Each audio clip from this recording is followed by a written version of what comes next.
ഇതുകൊണ്ട് തന്നെ ബെഡ്ഷീറ്റെല്ലാം മാറി അലക്കിയിട്ട് 2-3 ദിവസമായി കേട്ടോ. അപ്പോൾ ഇന്ന് എന്താണേലും വേണ്ടില്ലെന്ന് ഓർത്ത് നമ്മൾ ബെഡ്ഷീറ്റെല്ലാം മാറി അലക്കിയിട്ടു കേട്ടോ. പിന്നെ പുതിയ ഒരെണ്ണം എടുത്ത് വിരിച്ചു വിട്ട്.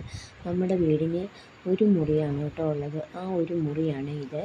അപ്പോൾ കട്ടിലിട്ട് കഴിഞ്ഞാൽ പിന്നെ നമുക്ക് അങ്ങോട്ടും ഇങ്ങോട്ടും പോകാനായിട്ട് ചെറിയൊരു സ്ഥലമേ ഉള്ളൂ കേട്ടോ. നമ്മൾ അലക്കിയ കൂട്ടത്തിൽ തന്നെ തലോണ കവറുകളും എടുത്തിട്ട് അലക്കി കേട്ടോ. അപ്പോൾ പുതിയ തലോണ കവറുകളെല്ലാം ഇട്ട് നമ്മൾ തലോണയെല്ലാം അടുക്കി വെച്ചു കേട്ടോ.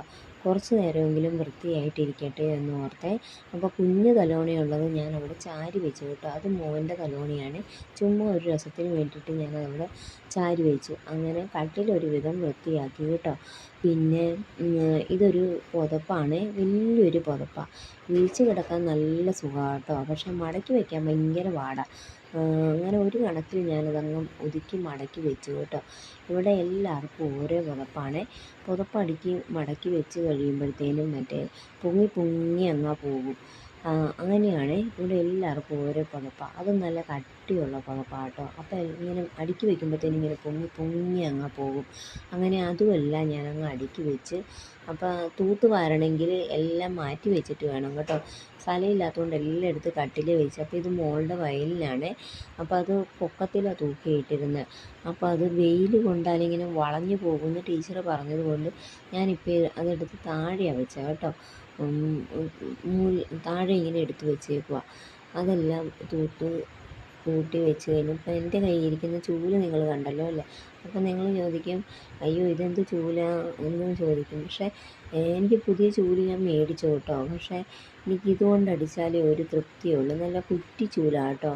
എല്ലായിടവും നല്ല വൃത്തിക്ക് പൊടിയെല്ലാം പോയി തൂക്കാൻ പറ്റും കേട്ടോ. പുതിയൊരു ചൂല് മേടിച്ചിട്ട് തളവെന്ന് കിടക്കണം. കാരണം എനിക്കത് ഇഷ്ടപ്പെട്ടില്ല. അപ്പം ഞാൻ ഇത് തന്നെ കേട്ടോ ഉപയോഗിക്കുന്നത്.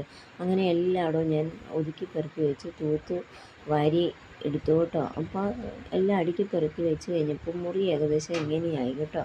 അപ്പോൾ അങ്ങനെ നമ്മൾ ആ മുറി വൃത്തിയാക്കി വെളിയിലോട്ട് ഇറങ്ങി കേട്ടോ. അതാണ് നമ്മുടെ ഹാളിൽ നമ്മുടെ ഫാൻ കിടക്കുന്ന, നമുക്ക് ഒത്തിരി പൊക്കത്തിലൊന്നുമല്ല കേട്ടോ നമ്മുടെ വീട്. അതുകൊണ്ട് തന്നെ ഫാൻ തൂക്കിയിട്ടേക്കുന്നത് നമുക്ക് കൈകൊണ്ട് തുടയ്ക്കാവുന്ന രീതിയിലുള്ള. അപ്പോൾ എന്നും നമുക്ക് ഫാൻ തുടയ്ക്കുന്നത് എളുപ്പമാണ് കേട്ടോ. അപ്പോൾ ഫാൻ എന്നും വൃത്തിയായിട്ടായിരിക്കുന്നത്. 1-2 ദിവസങ്ങളിൽ ഞാൻ തൂക്കും കേട്ടോ. അപ്പോൾ അധികം പൊടി ഉണ്ടാകത്തില്ലല്ലോ. അതുകൊണ്ട് ഫാൻ തൂക്കാൻ നമുക്ക് എളുപ്പമാണ്. കസേരപ്പുറത്ത് കയറി നിന്നാൽ നമുക്ക് സുഖമായിട്ട് ഫാൻ തൂക്കാം കേട്ടോ. അപ്പോൾ നമുക്കിവിടെ നമ്മുടെ വീടിന് ഒറ്റയ്ക്കൊരു ഫാനേ ഉള്ളൂ.